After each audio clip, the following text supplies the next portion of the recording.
వ్యూహానికి యాత్ర టూకి పెద్ద వేరియేషన్ అయితే ఏం లేదనిపిస్తుంది.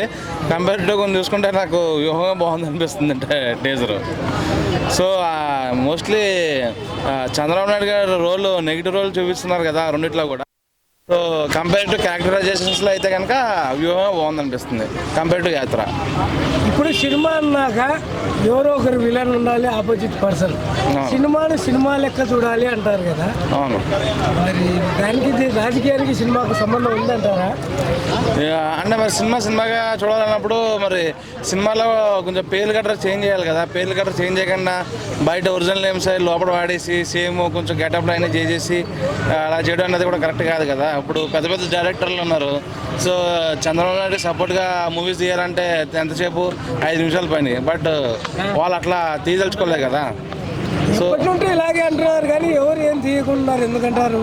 ఏది ఎవరు చంద్రబాబు నాయుడుకి సపోర్ట్గా చాలా సినిమాలు తీయగలం అని చాలా సార్లు ఉంటే అంటున్నారు. కానీ ఇప్పటి వరకు ఒక సినిమా తీయలేకున్నారు ఎందుకంటారు? ఎందుకు తీయలేదు? తీశారు కదా. ఏ సినిమా అది?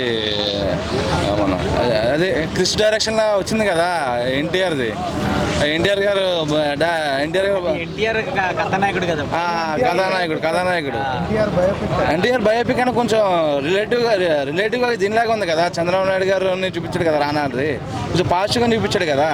సో ఇట్లా మూవీస్ తీయాలంటే ఆయనకు ఇష్టం లేదు కాబట్టే కదా ఆయన అలాంటి చిన్న చిల్లర లెక్క లాంటి చేయరు కాబట్టి ఆయన మూవీస్ చేయరు అన్నట్టు.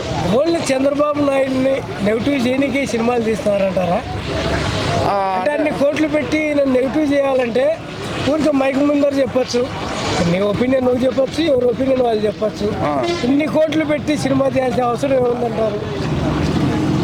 అంటే ఇప్పుడు ఎగ్జాంపుల్ చెప్పాలంటే కనుక ఏదో పూర్వకాలంలో రాజులు మనం డైరెక్ట్గా చూడలేం కదా. వాళ్ళ చరిత్ర ఏందనేది బుక్లో చూస్తే మనకి మైండ్లో ఎక్కిది తప్ప రియాలిటీ అనేది తెలియదు. రియాలిటీ తెలియాలంటే కనుక ఓన్లీ ఒక థియేటర్లో సినిమా చూస్తేనే మనకి అసలు ఏం జరిగిందని రియాలిటీ అనేది తెలుస్తుంది. సో మనం అట్లా అనుకోవచ్చు కదా. ఇప్పుడు భక్త కన్నప్ప ఉంది, బుక్కుల్లో చూస్తాం, అసలు ఏం నిజమా కాదా అని చెప్పి మనకు తెలియదు. అదే మనం మూవీలో చూసాం అనుకో ఇది రియల్గానే జరిగింది అని ఒక ఫీల్ అనేది మనకు వస్తుంది. సో అందుకు మూవీస్ చేస్తున్నారు. ఓన్లీ చంద్రబాబు నాయుడిని నెగిటివ్ చేయడానికి మాత్రమే వ్యూహం కానీ యాత్ర 2 కానీ తీశారంటారు ఫైనల్గా.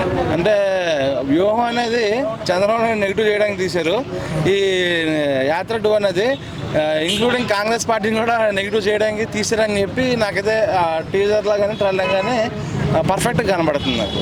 బట్ ఈ యాత్ర 2లో సోనియా గాంధీ గారిని బాగా చిక్కిపోయినట్టు చూపించారు, వ్యూహం అయితే బాగా చూపించారు.